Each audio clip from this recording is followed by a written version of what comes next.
우리 자유사랑과 인사하겠습니다. 사랑하고 축복합니다. 예, 사랑하고 축복합니다. 예, 우린 지난 시간에 사무엘상 강해를 하면서 마지막으로 본 모습이 다윗을 시기 질투하는 사울의 모습을 우리가 보았습니다. 그날 후로 사울이 다윗을 주목하였더라. 기억나십니까? 예, 여러분 2주 동안 누구를 주목하고 사셨어요? 지난주는 제가 설교를 안 해서 모르겠고요.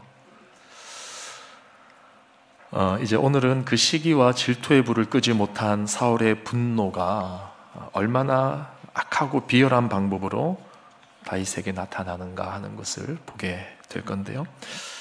17절 이하를 보면 사울이 한 가지 계략을 꾸미는 장면이 나옵니다. 우리 17절 말씀 한번 다 같이 우리 성경을 보고 읽어보겠습니다. 시작. 사울이 다윗에게 이르되 내 맏딸 메랍을 내게 아내로 주리니 오직 너는 나를 위하여 용기를 내어 여호와의 싸움을 싸우라 하니 이는 그가 생각하기를 내 손을 그에게 대지 않고 블레셋 사람들의 손을 그에게 대게 하리라 함이라. 자, 무슨 말씀인지 아시겠죠? 어려운 내용이 아닙니다.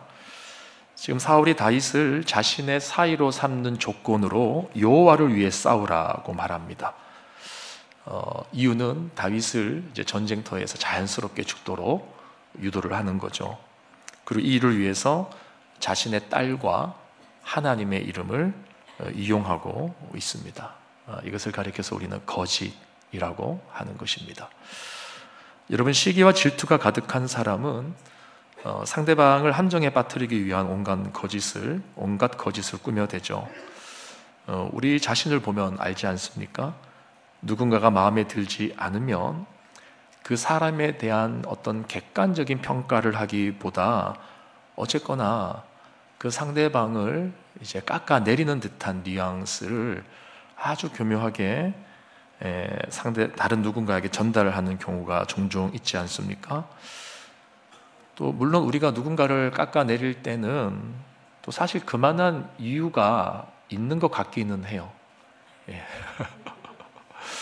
또 뭐 그럴만 하니까 그런 거 아니겠는가 하는 생각이 들 정도로 전혀 근거 없는 이야기는 아닐 것입니다. 그러나 그것이 비성경적인 것이고, 만약 거기에 거짓이 포함되어 있다면 하나님은 그것을 굉장히 싫어하신다라고 말씀을 하시는 거죠.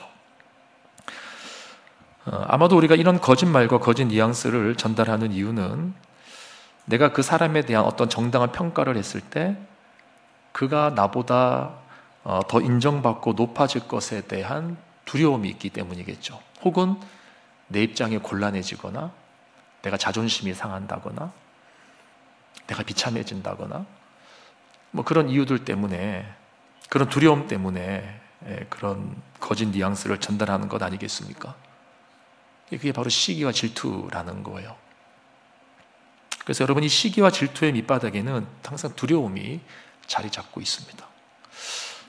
여러분, 누군가를 막 시기하고 질투할 때 한번 곰곰이 생각해 보세요. 내가 왜 저 사람을 저렇게 싫어하나 곰곰이 생각해 보세요. 그 밑바닥에 어떤 두려움이 자리 잡고 있을 가능성이 굉장히 큽니다. 나를 높이기도 하시고 낮추기도 하시는 분은 하나님이시죠. 근데 우리가 이것을 신뢰하지 못하고 내 힘으로 자꾸 내 이름을 이제 드러내고 싶어 할 때가 있습니다.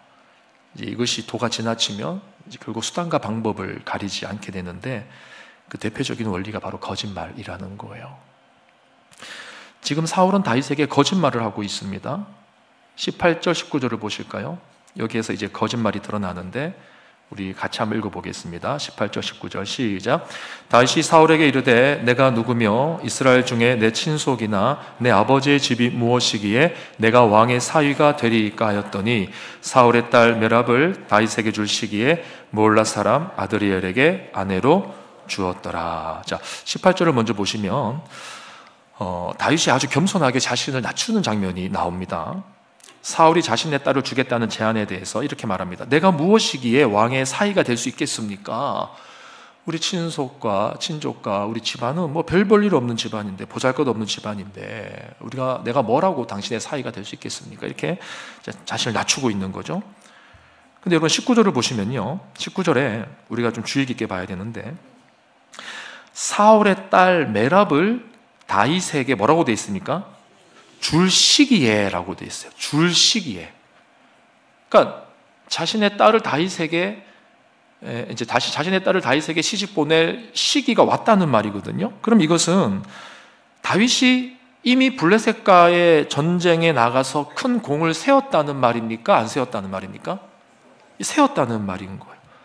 오늘 본문에는 생략이 되어 있지만 아마 이 18절과 19절 사이에 블레셋과의 전투가 최소 한 차례 이상은 있었다는 말입니다. 그래서 사울의 딸 메랍을 다윗에게 줄 시기가 되었다는 거죠.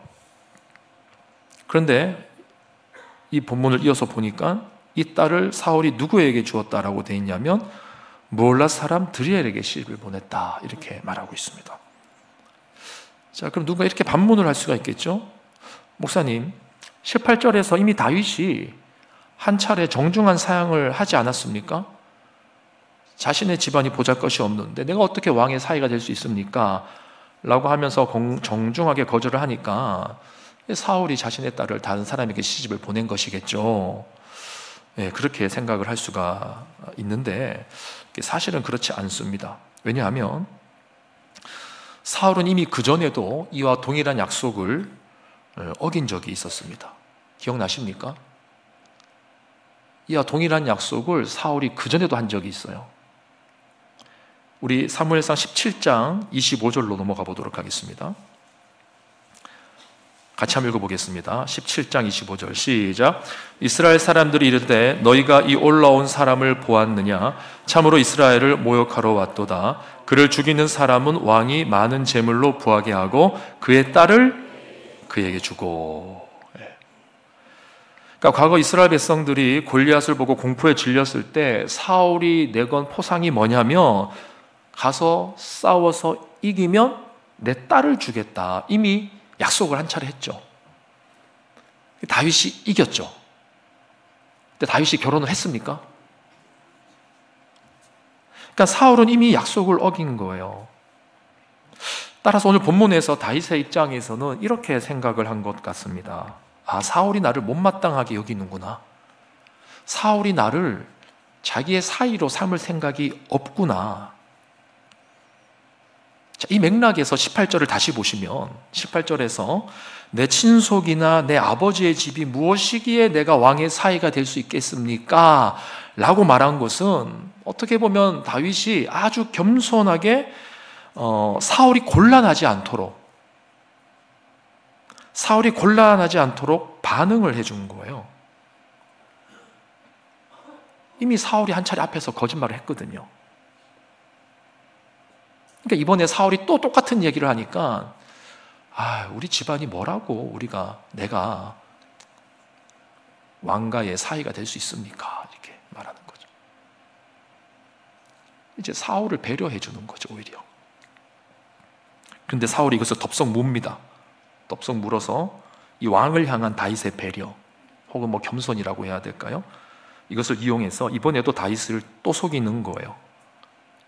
그래서 이 딸을 주겠다고 하고 다른 사람에게 또 보내버리는 거죠. 두 번째 이루고 있는 겁니다. 여러분, 거짓말하는 사람은요 계속합니다. 맞습니까? 거짓말하는 사람은 계속 거짓말을 해요. 맞습니까? 여러분이 대답을 하지 않는 이유는 괜히 내 자신이 그렇게 들킬까 봐 지금 표현을 못 하시는 것 같아요. 당신이 이렇게 했기 때문에 내가 이렇게 하는 것 아닙니까? 다 이유가 있습니다. 이렇게 말은 잘하죠, 우리가. 근데 사실은 처음부터 그럴 생각이 추워도 없었으면서 교묘하게 상대방 탓을 하며 거짓을 정당화할 때가 많이 있는 것 같습니다. 여러분, 성경에서 사단은 거짓의 아비로 묘사가 됩니다. 요한복음 8장 44절에서 예수님은 이렇게 말씀하셨습니다. 다 함께 읽어보겠습니다. 시작. 너희는 너희 아비 마귀에게서 났으니 너희 아비의 욕심대로 너희도 행하고자 하느니라. 그는 처음부터 살인한 자요 진리가 그 속에 없으므로 진리에 서지 못하고 거짓을 말할 때마다 제 것으로 말하나니 이는 그가 거짓말쟁이요 거짓의 아비가 되었습니다. 자, 고린도후서 11장 14절에서 바울은 이렇게 말합니다. 이것은 이상한 일이 아니니라. 사탄 또 자기를 광명의 천사로 가장하나니. 여러분, 거짓을 멀리 하셔야 됩니다. 너무 단순한 이야기죠? 근데 심각한 얘기예요. 여러분의 마음에서 이 거짓을 쫓아내셔야 됩니다. 차라리 다윗처럼 이 거짓에 휘둘리는 인생이 되는 게 낫습니다. 목사님, 그게 무슨 말씀입니까? 내가 거짓말을 하지 않고 상대방이 거짓말을 하면 휘둘리게 되잖아요. 근데 성경에서는 내가 거짓말하는 것보다 차라리 그게 낫다라고 말하는 거예요. 그게 오늘 다윗의 모습 아닙니까? 왜 거짓에 휘둘리는 인생이 차라리 나은가? 오늘 본문에 보니까 다윗에게는 하나님의 보호하시는 은혜가 나타났어요. 그러니까 우리가 거짓으로 우리의 인생을 포장하고 보호하는 것보다 하나님의 보호하심을 받는 것이 더 가치 있고 안전한 일이다라고 하는 것을 말씀하고 있는 겁니다. 그래서 여러분 사무엘상 18장을 우리가 유심히 보면은요, 이 18장에서 사울과 다윗을 대조하는 표현이 반복해서 나옵니다. 누가 더 안전한 인생인가? 누가 더 나은 인생인가? 하는 것을 반복적으로 보여주는 표현이 있어요. 우리 18장 12절 한번 보겠습니다. 18장 12절 시작. 여호와께서 사울을 떠나 다윗과 함께 계심으로 사울이 그를 두려워하는지라. 자, 사울이 두려워합니다. 자, 14절을 봅니다. 시작. 다윗이 그의 모든 일을 지혜롭게 행하니라. 여호와께서 그와 함께 계시니라. 자, 다윗은 지혜롭게 행한다라고 되어 있습니다. 또 15절을 볼까요? 시작. 사울은 다윗이 크게 지혜롭게 행함을 보고 그를 두려워하였으나. 자, 사울은 두려워하고 다윗은 어떻게 되고 있습니까? 지혜롭게 행하고 있습니다. 마지막으로 29절 30절을 봅니다. 시작. 사울이 다윗을 더욱더욱 두려워하여 평생의 다윗의 대적이 되니라. 블레셋 사람들의 방백들이 싸우러 나오며 그들이 나올 때마다 다윗이 사울의 모든 신하보다 더 지혜롭게 행하매 이에 그의 이름이 심히 귀하게 되니라. 사울은 점점 두려워하게 돼요. 근데 다윗은 점점 지혜롭게 행하게 됩니다. 사울의 특징은 두려움이에요. 다윗의 특징은 지혜로움입니다. 여러분, 두려움은 우리의 내면의 가장 큰 감옥이라는 사실을 알고 있습니까? 우리 인생에 보이지 않는 가장 큰 감옥이 뭐냐? 두려움이에요. 전 이 자리에 있는 우리 모두가 이 두려움에서 벗어나게 되기를 주 예수 그리스도의 이름으로 축복합니다. 그러기 위해서는 거짓을 버리셔야 돼요. 시기와 질투를 버리시고 진리와 진실의 말을 할 줄 알아야 됩니다. 그래서 여러분 에베소서 4장 25절에서 바울은 이렇게 말합니다. 그런즉 거짓을 버리고 각각 그 이웃과 함께 이웃과 더불어 참된 것을 말하라. 이는 우리가 서로 무엇이 되었다고요? 지체가 됨이라. 여러분, 성도의 기본은 정직입니다. 정직. 우리는 거짓의 아비에게 속한 자들이 아니라 참 진리이신 예수 그리스도 안에서 한 몸으로 부름을 받은 자들이에요. 이 한 몸이 진정한 한 몸이 되기 위해서는 거짓을 버려야 되는 겁니다. 여러분, 한 주간 동안 한번 여러분의 모습을 돌아보십시오. 우리가 많은 사람들을 만나고 대화를 할 때 그 대화의 소재 속에 제3자의 이름이 들어간 적이 있다, 없다? 제3자의 이름을 한 번도 거론하지 않고 대화한 적 있으십니까? 제3자의 이름을 거론하는 것 자체가 나쁜 것은 아닌데 무엇을 전달하셨어요?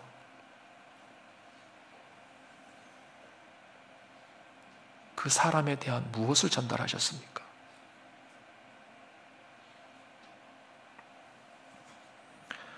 여러분, 가정이 하나가 되기 위해서는 거짓을 버리셔야 됩니다.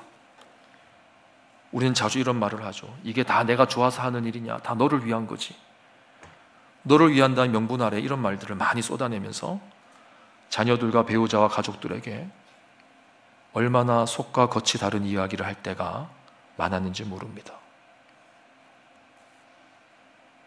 지나고 나면 다 알아요. 교회 안에서도 마찬가지죠. 교회가 하나 되기 위해서는 거짓을 버려야 됩니다. 내 직성에 맞는 말을 꼭 그 한마디 하고 싶어서 사실이 아닌 이야기를 꾸며서 하는, 내 느낌을 전달하는, 사울과 다를 바가 없습니다. 만약 이것이 우리 안에 변화되지 않으면 우리는 평생 사울의 모습을 따라가며 두려움에 갇히는 인생을 살게 됩니다. 반드시 두려움에 갇히게 됩니다. 방금 전에 우리가 29절 말씀을 읽었지만 거기에 보면 굉장히 안타까운 표현이 하나 나오지 않습니까? 사울이 다윗을 그냥 두려워한 것이 아니라 뭐라고 되어 있습니까? 더욱 두려워하여 라고 되어 있습니다. 저는 이 말씀을 묵상하는데 사울이 막 너무 불쌍하더라고요. 사울이 다윗을 더욱 두려워하여 평생의 다윗의 대적이 되니라. 여러분, 이 말은 사울이 단순히 다윗의 대적이 되었다는 말입니까? 하나님의 대적이 되었단 말 아니에요?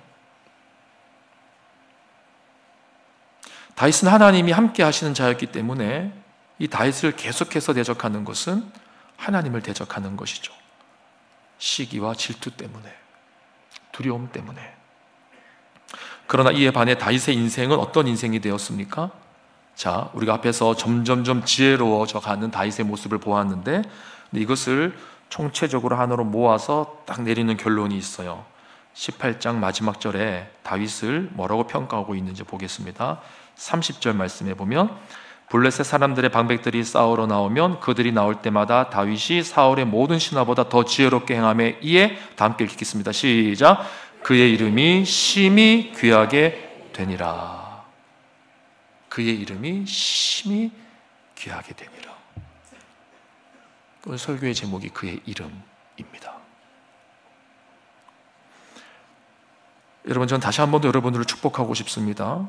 우리 모두의 인생이 다윗과 같이 결국에는 그 이름이 심히 귀하게 여김을 받는 인생 되시기를 주님의 이름으로 축복합니다. 그런데 여러분, 다윗의 이름이 그냥 저절로 높아진 것이 아니었어요. 여기는 사울의 엄청난 방해가 있었습니다.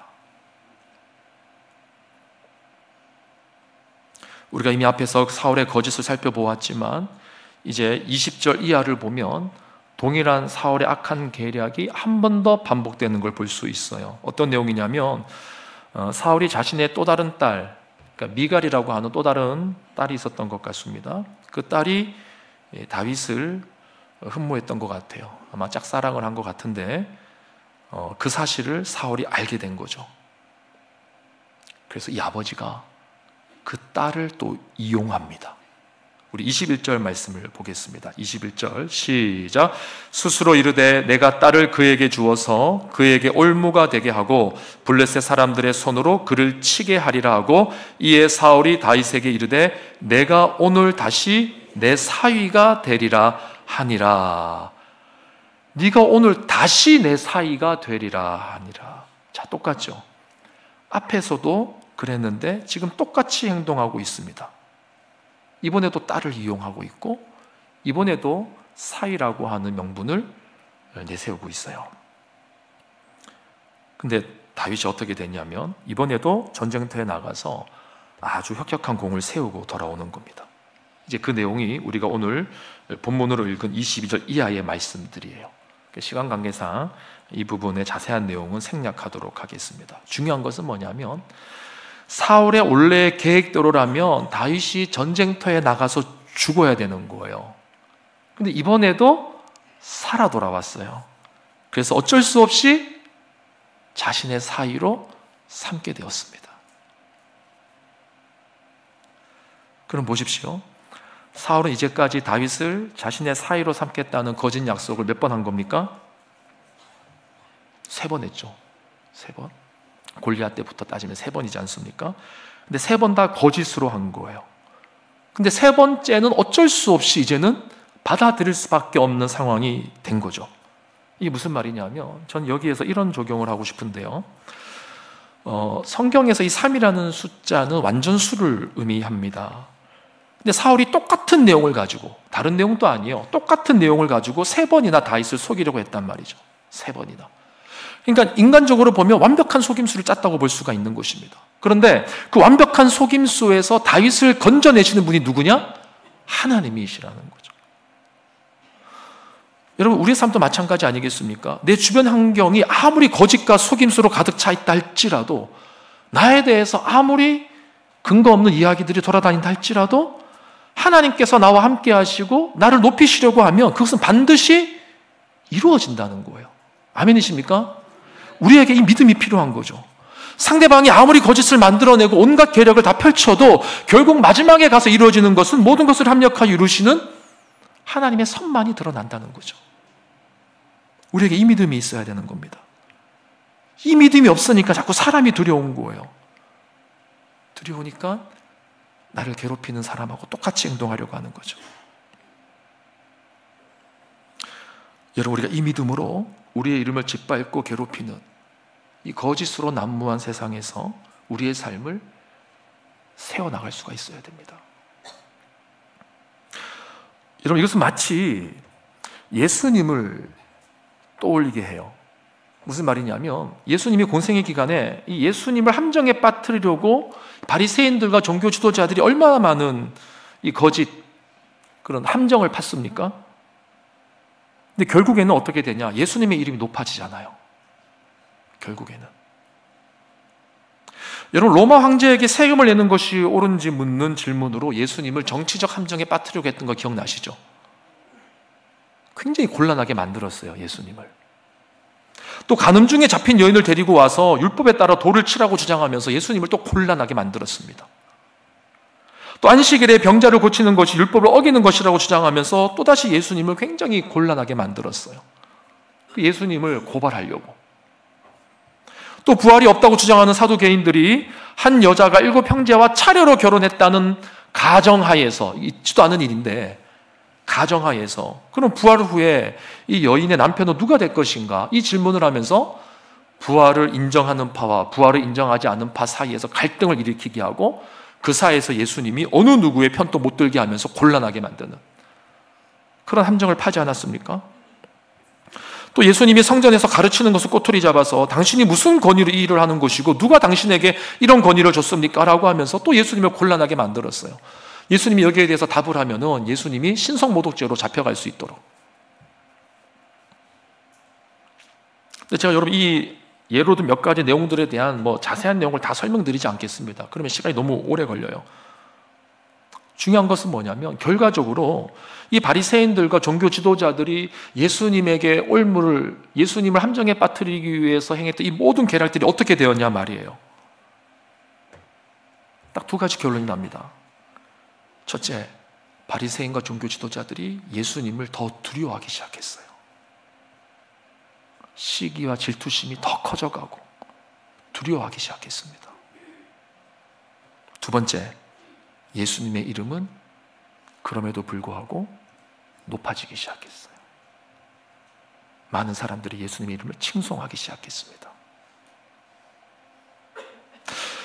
그래서 여러분, 오늘 사실 이 본문에서요, 다윗의 이름이 귀하게 여김을 받은 것은 단순히 그가 하나님께서 함께 하시는 특별한 은혜를 입어서 지혜롭게 행하게 되어지는 은혜를 입어서 결국에는 그의 이름이 드러나게 되었다라고 하는 것을 말하는 데 목적이 있는 본문이 아니에요. 물론 그런 은혜도 있지만 사실 그것은 우리에게 덤으로 주어지는 것 아닙니까? 덤으로. 성경에 보면 어떤 사람들은 정말 하나님의 뜻을 따라 살려고 하다가 더 비참해지는 경우도 있잖아요. 꼭 다윗과 같은 경우가 있지는 않잖아요. 덤으로 주어지는 거죠. 그래서 오늘 본문이 정말 우리에게 주는 메시지가 뭐냐면, 물론 우리에게 그런 은혜도 있지만 사실 여기에서 주는 핵심적인 구속사적인 메시지는 지금 다윗의 이름이 높아지는 이 장면이 예표하는 게 있다는 겁니다. 뭘 예표하는 겁니까? 궁극적으로 예수 그리스도의 이름이 높아질 것을 예표하는 사건이라는 거예요. 지금 사울이 피열하게 다윗을 함정에 빠뜨리려고 했던 것처럼 예수님, 당시의 바리새인들을 비롯한 종교 지도자들도 앞으로 예수님을 함정에 빠뜨리려고 할 것이다. 그러나 예수의 이름은 높아질 것이다. 그것을 예표하는 사건이 오늘 이 사건 아닙니까? 그래서 여러분, 우리가 인생을 살아가면서요, 사울과 같은 자들을 만날 때가 있어요. 그럴 때 단순히 그들 앞에서 하나님이 다윗과 같이 내 이름을 보호해 주시고 나에게 지혜를 주시고 그래서 내 이름이 드러나는 것을 구하는 것만을 이상적인 신앙의 모습이라고, 신앙적인 성공이라고 생각해서는 안 된다는 겁니다. 그런 부분은 덤으로 주어지는 거예요. 궁극적으로 성경이 우리에게 요구하는 건 뭐냐면, 사울과 같은 사람 앞에서 어려움을 당하고 다윗과 같은 비참한 위기에 처할 때 궁극적으로 내 삶을 통해 누구의 이름이 드러날 것인가?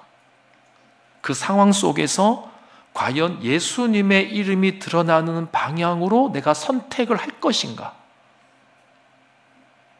그거를 지금 우리에게 물어보고 있는 겁니다. 여러분, 혹시 지금 이 말씀이 굉장히 부담스러우십니까? 부담스럽죠. 그러나 이 길이 우리가 가야 될 길이에요. 이 길이. 사울 앞에서 내 이름이 높아지는 것이 내가 신앙생활을 잘하는 증거가 아니라 나는 쇠하여도 예수님의 이름이 높아지는 것이, 그런 선택을 할 수 있는 것이 신앙생활을 잘하는 거란 말이에요. 그게 신앙의 성공이란 말이에요. 우리는 인생에서 내 이름이 높아지면 성공한 것이라고 생각합니다. 그러나 빌립보서 2장 5절에서 11절은 정말 우리가 가야 될 길이 무엇인지를 명확하게 말씀해 주고 있는데, 여기에 보면 하나님께서 예수님의 이름을 어떻게 높이셨는지를 잘 보여주고 있습니다. 제가 이해를 돕기 위해서 쉬운 성경으로 한번 천천히 읽어드리겠습니다. 자막은 없습니다.